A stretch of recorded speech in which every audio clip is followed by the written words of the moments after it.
1887 until the early 1990s, all of Western science was based on the principle that what happens in one place has absolutely no effect on what happens somewhere else. And now we know that this is absolutely not true. So I'd like to share with you 3 experiments that are absolutely shaking the foundation of Western physics. The first was conducted by a Russian physicist, Vladimir Poponin, in the early 1990s. He came to the United States to finish this series of experiments. And what Poponin did was he wanted to investigate the relationship between human DNA and the stuff our world is made out of, little packets of energy that we call photons, little particles of light, if you want to think of them that way. So the experiment consisted of taking a tube, a glass tube, drawing all the air out of this tube, creating what today we call a vacuum, implying that there's nothing left in this tube. However, we know that there's still something left, these little particles of light. So Poponin measured the particles to see how they were distributed. Did they fly all over the place inside the tube, or were they all accumulated at the bottom, or what happened with them? And the results of this part of the experiment were not surprising, because the little particles of light, the photons, were completely random, and this is what they expected. The next part of the experiment is where this gets really, really interesting, because they placed some human DNA into this tube. And the human DNA, when they remeasured the photons, the human DNA had caused the photons to form an alignment. The DNA was having a direct effect on the stuff our world is made of. Now, this is precisely what ancient spiritual traditions have always said, that something within us has an effect in the world around us. The second experiment is a fascinating experiment. It's a military experiment.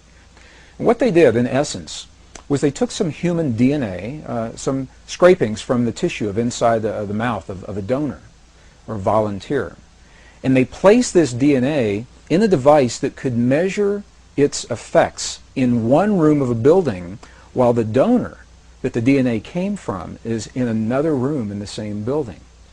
And what they did was they subjected the volunteer to what they called emotional stimulation that would elicit genuine responses of emotion, of joy or sadness or fear or anger or rage in one part of the building, and they were measuring the DNA to see if the DNA would affect to the donor's emotions. Now, why would it? In Western physics today, there's absolutely nothing that suggests that that DNA is still linked to the donor on the one hand. And on the other hand, as they conducted these experiments, what they found was just the opposite.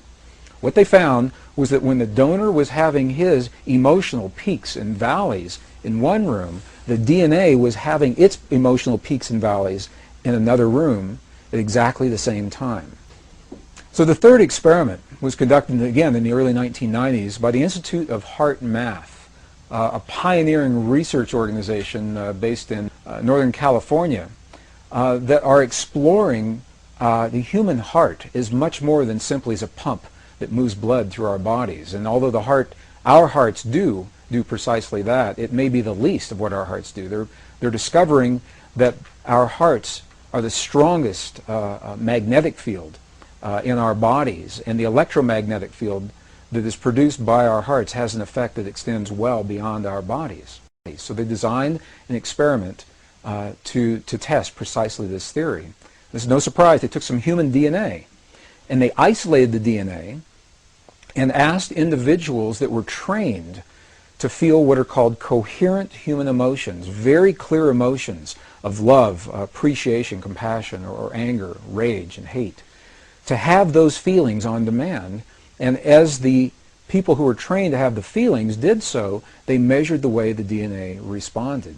And what they found was this. They found that in the presence of appreciation, love, compassion, forgiveness, the DNA became tremendously relaxed.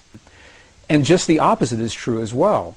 In the presence of anger, rage, hate, jealousy, DNA was tightened like a little knot.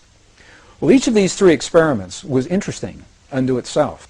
When you put them all together, however, rather than being interesting, isolated experiments, they begin to tell a story. And the story looks something like this.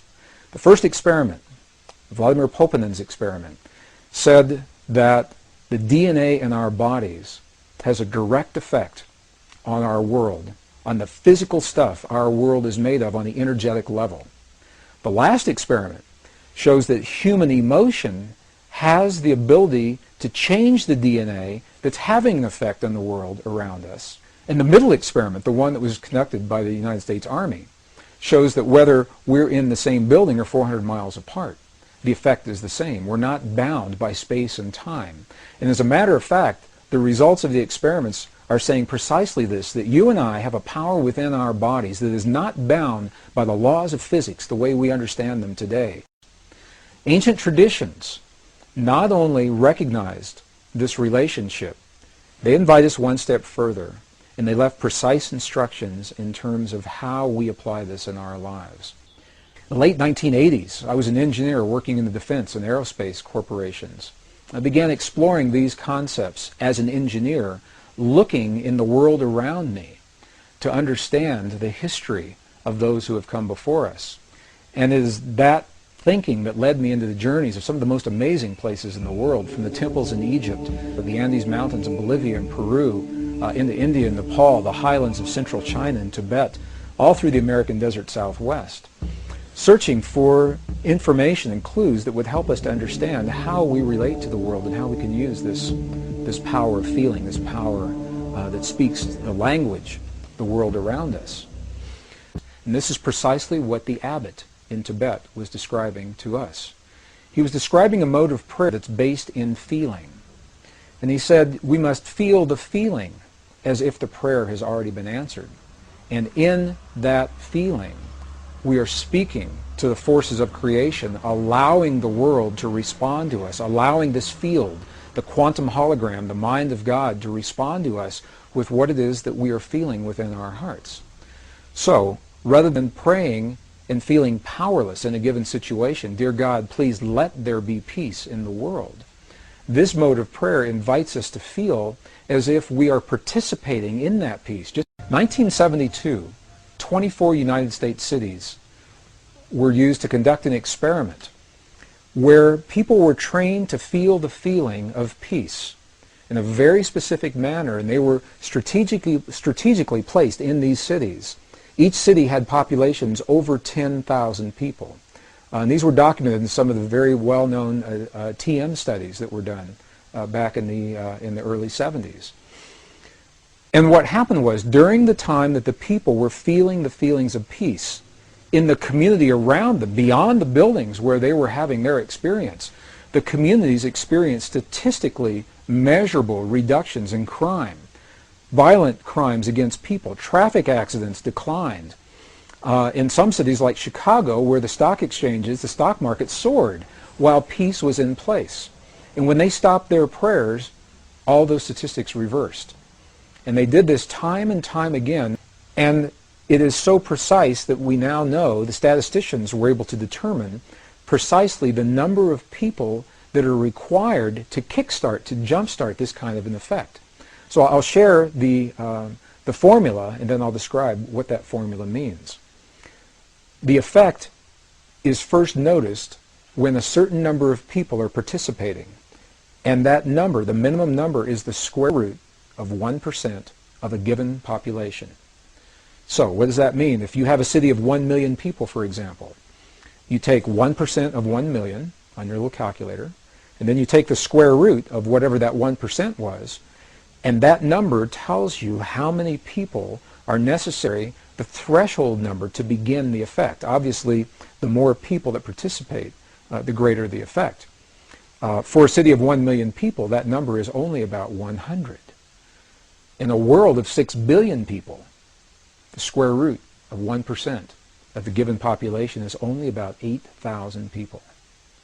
I had the opportunity during that time to see some video footage of the healing of a 3-inch diameter bladder cancer inside the body of a woman who, by Western medical standards, had been diagnosed inoperable. She had gone, as a last resort, to a medicineless hospital in Beijing, China. So in the video documentation, the film shows a woman lying on in a hospital room. She's fully awake, she's fully conscious, she believes in the process that's about to happen. Before her, there is an ultrasound technician who is running an ultrasound wand over her lower abdomen that we can see on a split-screen television. And on the left-hand side of the screen they do a snapshot, a freeze frame of an instant in time for reference, so we can see what her condition looked like in that instant in time. On the right-hand side of the screen, we are able to watch real time as 3 practitioners stand behind her, working with the energy in her body and with the feelings in their bodies. And what they do is they begin to chant a word that to them they've agreed upon, that reinforces the feeling within them that she's already healed. The chant essentially says already healed, already done. And as they begin to have this feeling and to say these words among themselves, on the computer screen, on the television screen, we can watch in real time this cancerous tumor as it disappears in less than 3 minutes real time. It's not like time-lapse on a documentary where you see a rose unfold in 30 seconds in something that normally takes days. This literally happens in less than 3 minutes. Her body responded to the feelings of the practitioners who were trained to have the kinds of feelings that they were having. And all they were feeling was the feeling of what it feels like to be in the presence of a woman who is already healed, fully enabled, fully capacitated. They were not seeing her as a woman who was sick, and they weren't saying, bad cancer, you've got to go away. I had the opportunity to speak to the gentleman, Luke Chin, that actually created this film.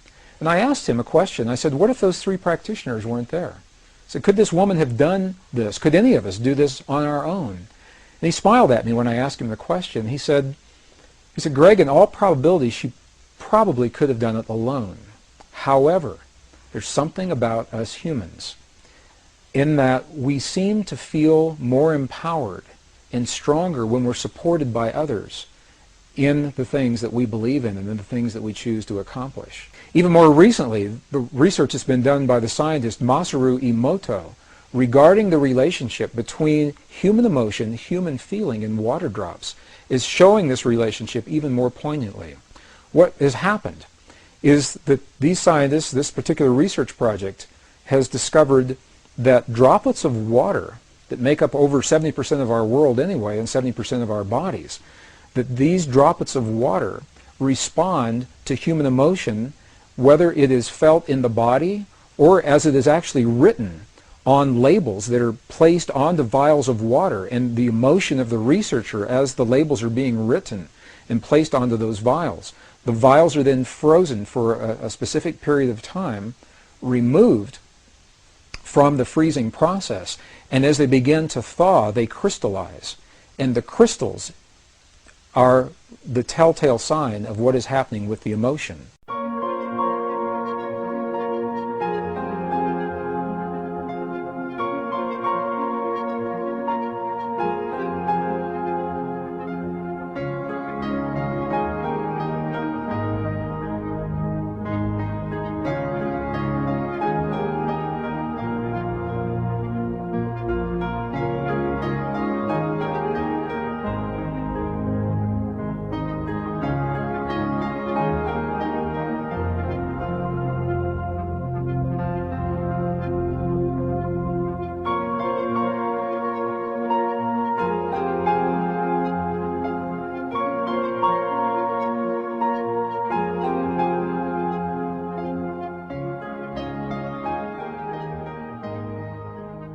And it's a beautiful, beautiful, very poignant example of how each of us has an opportunity to participate, not to control and manipulate, but rather participate in the events of our world, the events of our lives, our families, our communities, and our bodies through the field that links all in creation.